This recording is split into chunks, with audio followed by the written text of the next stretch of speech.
We all belong to the unit that Lieutenant Calley belonged to. We will give a short testimony about some of the things we did see and then try to go into the reasons behind them. And what's been brought out during this whole testimony is that it's a general policy and not an isolated incident. We're trained from basic training, AIT and OCS, to kill, and that's what we're out there to do. It is not the fault of Lieutenant Calley. It is not the fault of the infantrymen in his platoon. It would be impossible with our background to go into a village and kill a woman and child unless we looked at those people as non-humans. And because of the service and because of the military establishment, that's how we look at the Vietnamese. My name is Joe Galbally. I'm 23. I served as a PFC in the 198th Light Infantry Brigade from October 67 till April of 68 when I was medevac to Japan.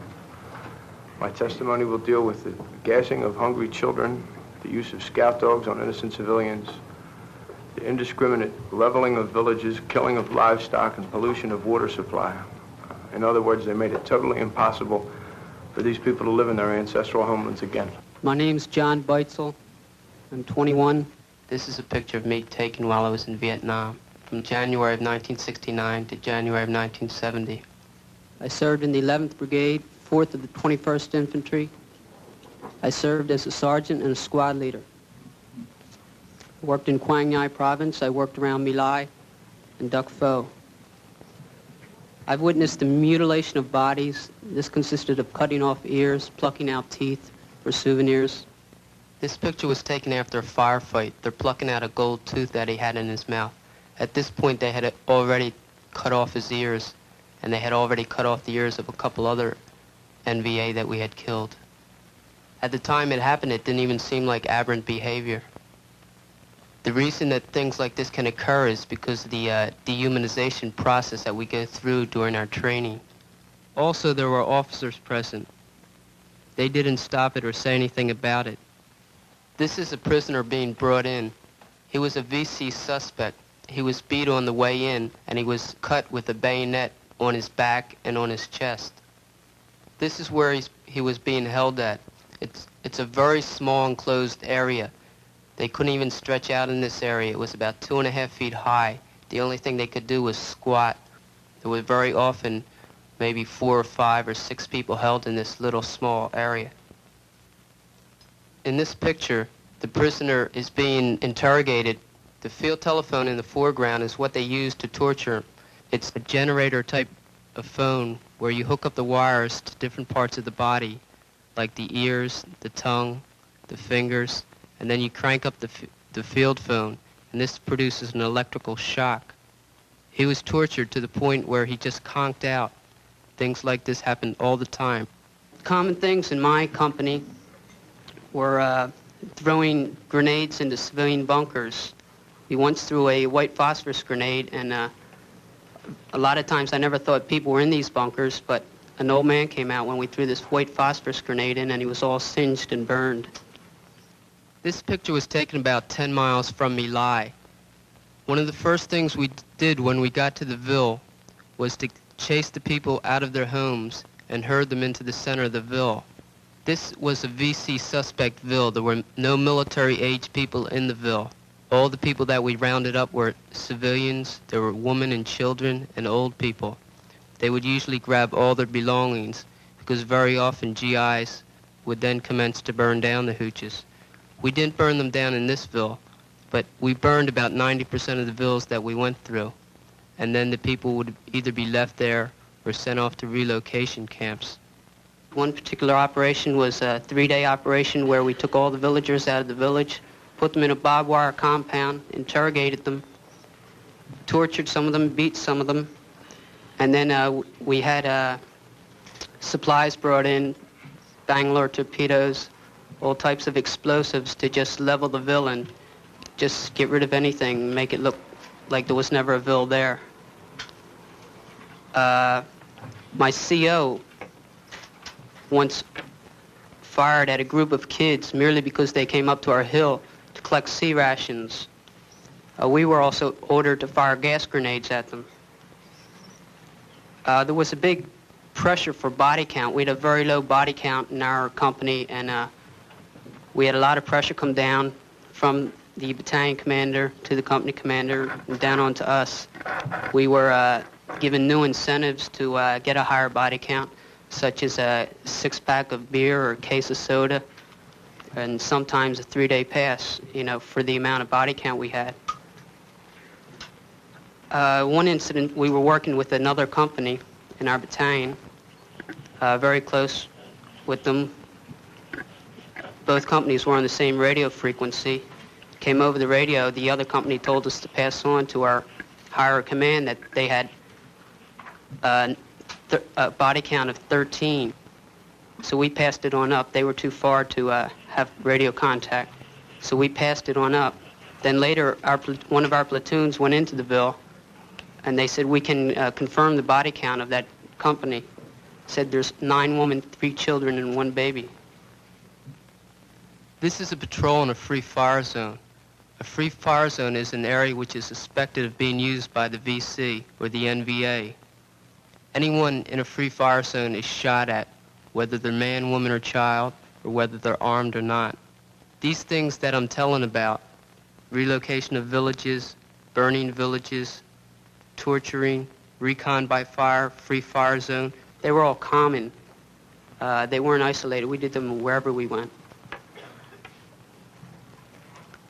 On several occasions, one in particular, we set up on a hill which is strategically important, I suppose. And there was a village at the bottom of the hill. We went back down to the village. It was about an 8-man patrol. We entered a hooch. These people are aware of what American soldiers do to them, so naturally they try to hide the young girls. We found one hiding in a bomb shelter in sort of the basement of her house. She was taken out, raped by 6 or 7 people in front of her family, in front of most of the villagers.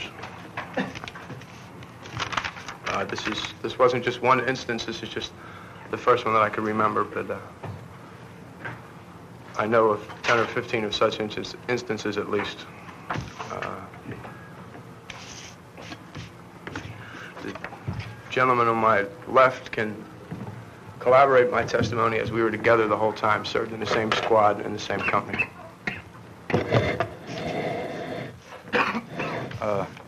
At the time most of this happened, our platoon leader was a Mormon minister. He's dead now, so he can't really be found out and questioned. But when he got there, he was a pretty well high character man because he was a minister. And by the time he left, well, by the time he got killed, rather,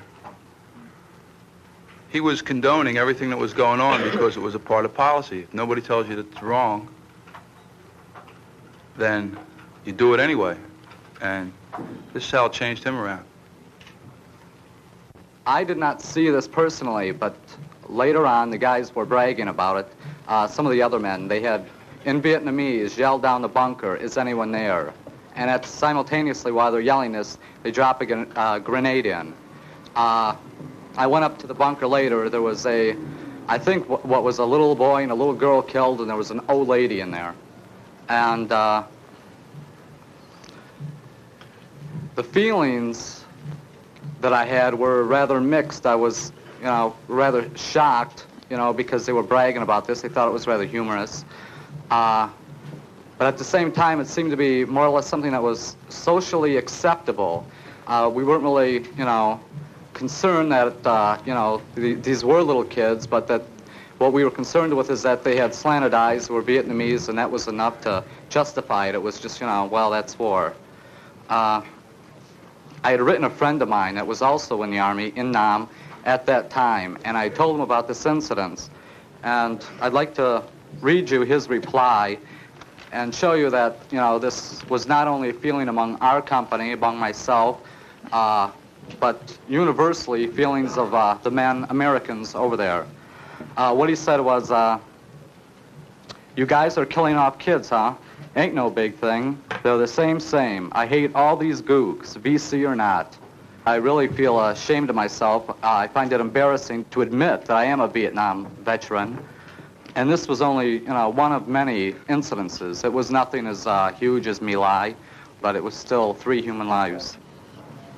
My primary reason for getting involved in this testimony was because of Jim Weber. He had called me up last Thursday night and said, he's from Pittsburgh, he said he was coming up to Detroit to testify. He gave me a rundown on what he planned on telling the people, and everything he said was true. And, you know, I had to support him. I told him I would. I'd collaborate his story. I just felt that now was the time for me to do my part, to let people know how I feel, how Jim feels, and how many, many of us feel. That was about it. I'm the Jim that he's talking about. This had bothered me for a long time. Prior to going in the service, I was manager of a shoe store. It's a chain across the country, and I had a relatively easy job, well-paying job. And so I imagine I would be a flag waver because I had a little bit of money, and I wouldn't care about, you know, I had a racist attitude. Of course, we all still have racist attitudes. I didn't care about anyone else, you know, I cared about myself. And I got drafted into the Army. And it made quite a big change because I was waving flags all the time that I was on my train, you know, down to South Carolina where I got my murder training. And I went in there, and my complete moral worth was completely destroyed. I mean, I was a worthless human being. The worst thing that you can be in the military is to be called a civilian. And so they had to completely re-socialize us, which they were very effective at doing. I didn't agree with everything, but I went along with it. Then I was sent on to advanced genocide training down at Fort Polk, Louisiana. And this is where I got, you know, this is where I started to hate anything that wasn't exactly like me, anything that wasn't a fighting machine. I was, you know, gooks. You've heard that mentioned here for 3 days, but I don't think you really know what it means unless you know how much hate is instilled in one person, how much really guilt. I mean, like if you're not white and 21, you know, forget it. And this is what they do. This is what they do. They turn you into a fighting machine. And it's so hideous, some of the things. I mean, we've gone into barracks, you know, and we've had like pictures of, they weren't pictures, they were like cartoons with slant eyes, you know. Everything was a slant eye and these little hats on the top, you know. And these were the people that you were hating. They were positioned right above the gun racks. You know, no uniform or anything, just simply the profile of one, or maybe the full face of another. By the time I had left Fort Polk, Louisiana, I wanted to kill my mother or anyone that wasn't, you know, completely in agreement with me, that I wanted to just kill everything. You know, it's really bad because I had been trained and I knew I was an effective fighting machine and that I was going to kill everything in my path. I went over to Vietnam with the same attitude, and it lasted for about 1 day. And from then on, it was all downhill. But even the people that were on our side, man, even the people that were fighting with us were still lower class, second-class citizens. You know, since there weren't that many, they were a complete different race. We would call them niggers. You know, in this country, over there we call them gooks. You know, it's the same thing. They're second-class citizens. It's a complete racism thing, and it's really hideous. You know, there's a number of things. And then when I come out of the service, and I come back, and I would go into the bars where my friends used to loaf, and you know, I would hear these same things going on that went on before I left. But now things had changed for me, see, because like I had seen what was going on. I had firsthand, you know, I had witnessed these things, and I wasn't getting it from the Pittsburgh Press or the Pittsburgh Post-Gazette or anything like that, man. I had seen it. I was PFC in Vietnam with Company A, 3rd to 21st. 196th Light Infantry Brigade, and few people may have heard about it. It was in August of '69 that they refused to fight. And I have some rather bitter feelings. I've seen some of the things some other people have talked about, but I've also seen mistreatment of GIs by the higher command because they wouldn't produce a body count. After I had joined my company, we went in on a stand down, which most people had been out in the field for 2.5 months. And we got into a fight with a recon platoon, which our colonel didn't like, so he chopped us back out into a hot LZ. And some of us had faulty weapons that were never replaced like they were supposed to be when we were in. And there's about 6 people at least that got wounded. And from that time on, it was rumored that the reason we never received our mail only came in sometimes once a week, and we never got any hot food or resupplied, maybe once a month, was because our colonel was down on us because we didn't produce a body count. And one time when we were being resupplied, he flew in and started yelling at our CO, and he said, "I don't want any more of your goddamn prisoners. I want a body count." And after that, we were issued orders to,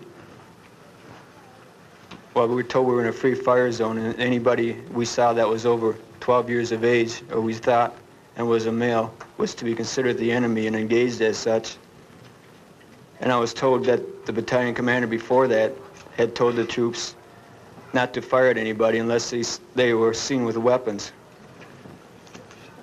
To me, this is kind of a drastic change, and it shows the difference in policy just between the field grade officers as they come in. And it was rumored that this guy was with the 9th Division, and he volunteered for an infantry unit to, as they put it, to make rank. And we were harassed, it seemed like, from every day on, for not having a body count, until we were finally sent out on the last mission, in which we were told it was a 1-day assault. And I got wounded on the 3rd day, and my own squad had only 2 meals of sea rations and 3 days between us, and we had to risk our necks to get water. And in one case, there were 2 people that lived for 8 hours, and they wouldn't bring in medevacs to take them out, and they both died. And those were the 2 bodies that this company was supposed to retrieve when they refused to go back out again. And we were ordered to assault on line a bunker complex by a major that was back on LC Center, when most of us didn't have any food or water, and the things that we did have were hogged by the TOC Center. And our commander was judged by most of us as being in a state of shock. He didn't know what he was doing. He just issued orders to do it. And everybody in our company felt that since this guy had only 3 weeks in the country and was obviously in a state of shock, his orders shouldn't be obeyed. But yet we were told we'd be court-martialed or even shot if we didn't obey his orders. The people that got killed in those 3 days, which were at least 9 that I saw, and I was one of those that got wounded, were totally senseless. And we didn't feel that just going out and indiscriminately killing people helped matters any.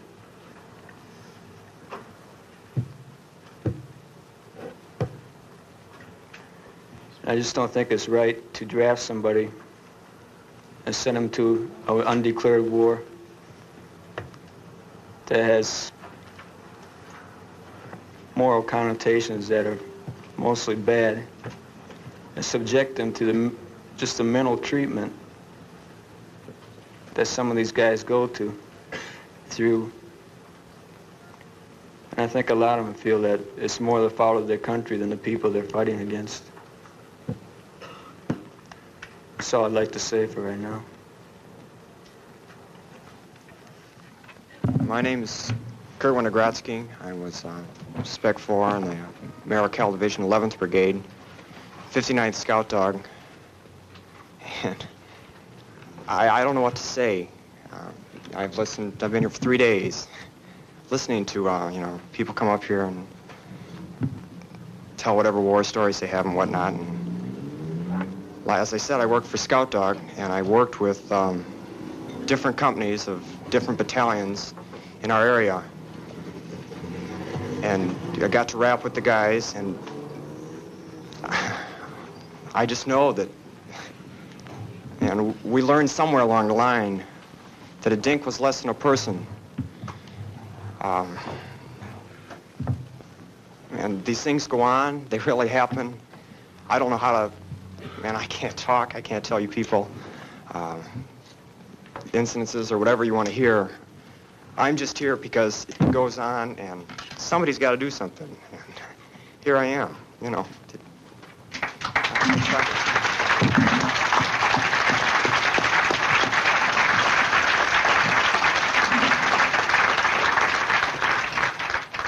My name's Gary Keys. I was Spec 4, and I was assigned to E Troop, 1st Cav, Murietta Division. I guess the worst thing I really saw over there was mistreatment of civilians. Now, most of this went on when we had convoys running from Duckfo to Cy Wind. Such things as tear gassing villages, throwing spent .50 caliber rounds at civilians.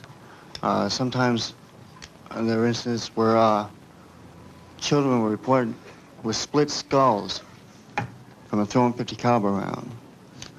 You can get killed just throwing them.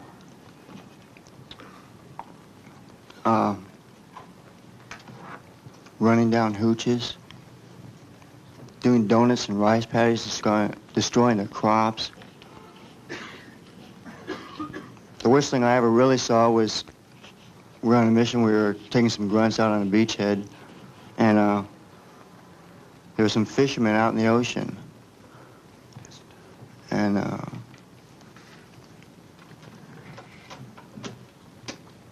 couple of our sergeants thought it would be a good sport to use them as target practice.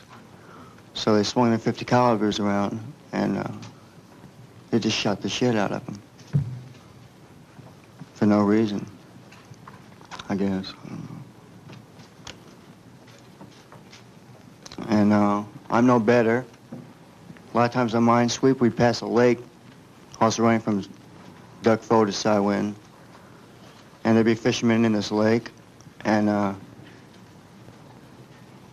since we had nothing better to do, we'd fire M79 rounds at them, 16 rounds.